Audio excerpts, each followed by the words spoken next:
Quando a luta se tornou mais encarniçada, viu-se o bispo a cavalo no meio dos combatentes sem armas, só revestido de estola, animando os homens a resistir e defender a cidade contra os pagãos.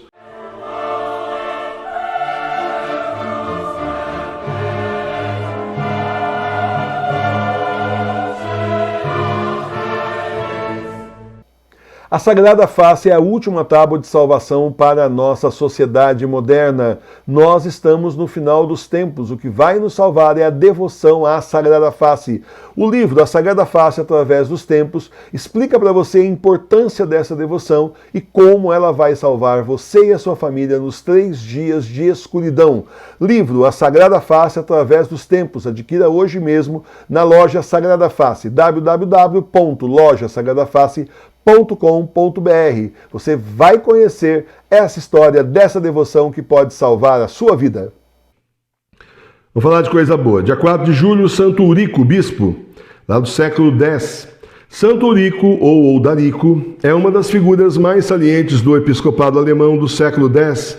Pertencente à alta fidalguia do país, teve por pais o Baldo e Tetlinga, duquesa de Quiburgo e de Liligen. Tendo a idade própria, frequentou a escola de São Galo, onde fez os estudos humanistas. Recomendado por mestres e amigos, foi recebido na corte palacial do eminente bispo Alberto de Augsburgo, que introduziu o inteligente jovem nos trabalhos da administração dos bens da diocese.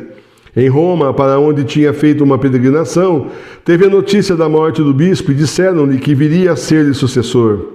De volta para Augsburgo, já encontrou um novo Antistite na presença de Iltim. Também este morreu e Urico foi apresentado ao imperador Henrique I como candidato idôneo à sede episcopal de Augsburgo. De acordo com a praxe daquele tempo, recebeu das mãos do imperador o báculo e a mitra, insígnias do poder episcopal, fazendo por sua vez a promessa de fidelidade ao monarca. Era diferente antigamente, né? Muito diferente do que a gente conhece hoje em dia aí, né? Se não me falha a memória do Papa Gregório para cá, que modificou tudo isso daí.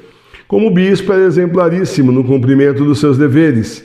Segundo São Paulo, o primeiro dever do bispo é ser medianeiro entre Deus e os homens, pela oferta de orações e sacrifícios.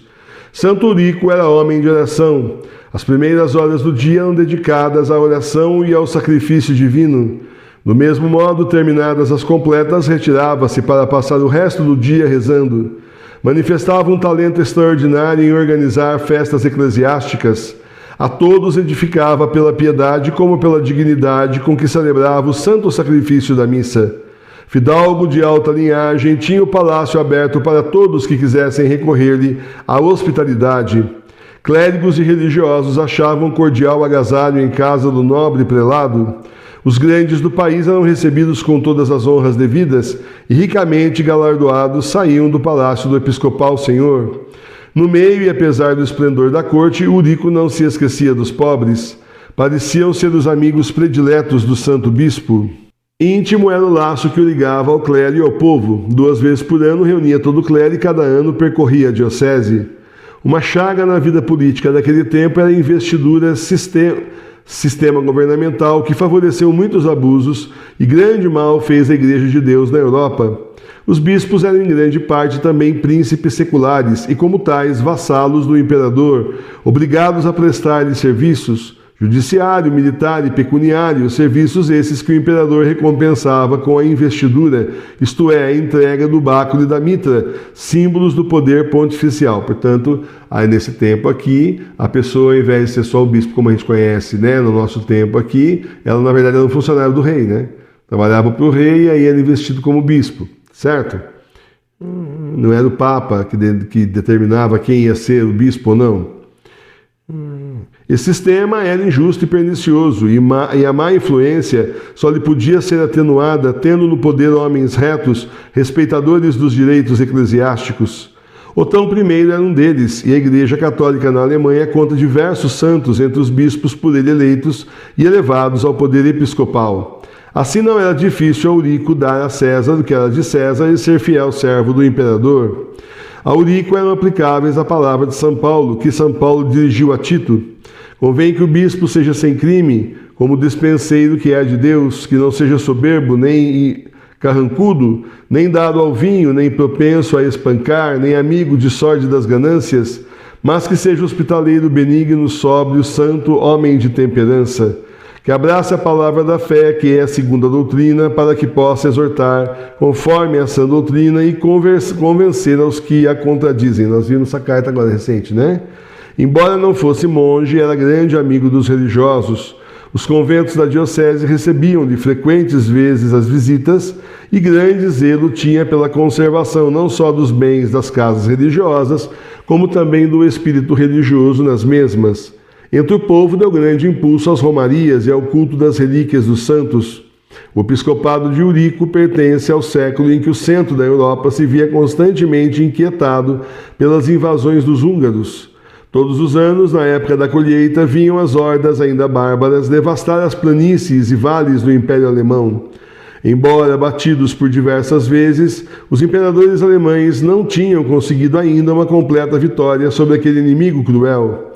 Chegou o ano de 955 e com ele mais uma invasão tão formidável que Otão, o próprio Otão, vencedor em tantas batalhas, chegou a desanimar. Eurico, com seus homens, aparou o primeiro choque dos bárbaros contra a cidade de Augsburgo. Quando a luta se tornou mais encarniçada, viu-se o bispo a cavalo no meio dos combatentes sem armas, só revestido de estola, animando os homens a resistir e defender a cidade contra os pagãos. Veio a noite. De lado a lado foram tomadas as providências para o novo ataque no dia seguinte. Eurico era incansável, pondo a cidade em condições de poder valorosamente se defender contra a onda furiosa dos atacantes. Bem cedo celebrou a Santa Missa, na qual deu a Santa Comunhão aos soldados. Os húngaros começaram a lutar com toda a fúria. Repentinamente, porém, desistiram, retirando-se apressadamente ao seu acampamento. Célere tinha corrido a notícia da chegada de um grande exército do imperador Otão.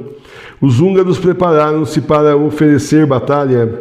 Eurico uniu todas as forças às do imperador. O dia 9 de agosto de 955 era dia de jejum para todos os combatentes cristãos, e Eurico, na presença de Otão e todo o exército, celebrou missa solene.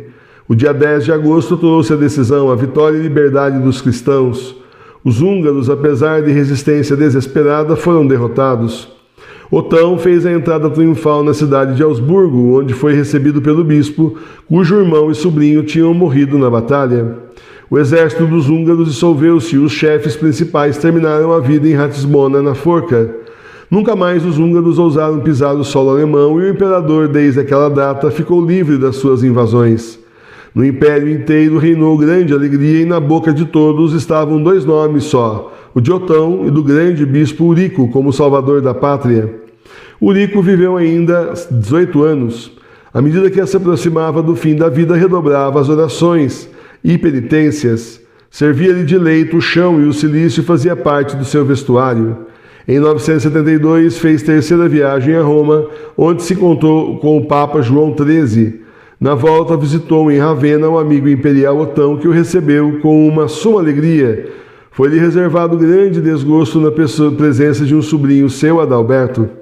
Precisando de coadjutor, apresentou este ao imperador e Otão o aceitou como candidato ao episcopado. Sem ser sagrado bispo, Adalberto começou a exercer as funções episcopais, o que causou grande escândalo, pelo qual Eurico teve de responder perante os bispos reunidos em Ingelheim. Adalberto, para não incorrer na grande excomunhão, renunciou e morreu pouco depois, repentinamente. Eurico sentiu chegar a hora de despedir-se deste mundo e preparou-se para a morte, de maneira que edificou a todos. Perguntado que bispo queria que lhe fizesse o enterro, respondeu que Deus não deixaria de mandar um. Num domingo ordenou que lhe trouxessem todos os seus bens, eram apenas alguns roquetes, uns panos de mesa, 2 capas e 10 solidéus de prata. Tudo isso mandou repartir entre o clero e os pobres. No dia de São João Batista celebrou a derradeira missa. Na noite de 4 para 5 de julho mandou aspergir em forma de cruz cinza sobre seu quarto e sobre ela se deitou.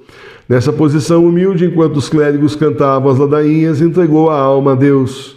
Eurico morreu no dia 4 de julho de 973, com 83 anos, no 50º ano da sua vida episcopal. Como o santo predissera, chegou inesperadamente o bispo São Vogango, que lhe fez o enterro eclesiástico com todas as honras e depositou os restos mortais do amigo na igreja de Santa Afra. O terceiro sucessor de Eurico, na sé do bispado de Augsburgo, o bispo Luitolf, conseguiu do Papa João XV a canonização do seu antecessor. Santo Eurico, rogai por nós. Então é num outro tempo, né? Um tempo que os reis aí se metiam nas nomeações episcopais e foi um tempo ruim então para a igreja. Vem rezar com a gente, todo dia 18 horas nós temos o Santo Terço ao vivo, com formação, inclusive estudo bíblico. Também, todo domingo, 9 horas da manhã, temos comunhão espiritual na nossa celebração litúrgica, chamada Encontro com Jesus. Continue sendo católico aí como nós, na sua casa, na sua igreja doméstica. Vem rezar com a gente na paróquia Sagrada Face de Tours, a paróquia espiritual das igrejas domésticas. Eu espero você aqui, faça como centenas de pessoas no Brasil e no mundo estão fazendo e vem rezar com a gente.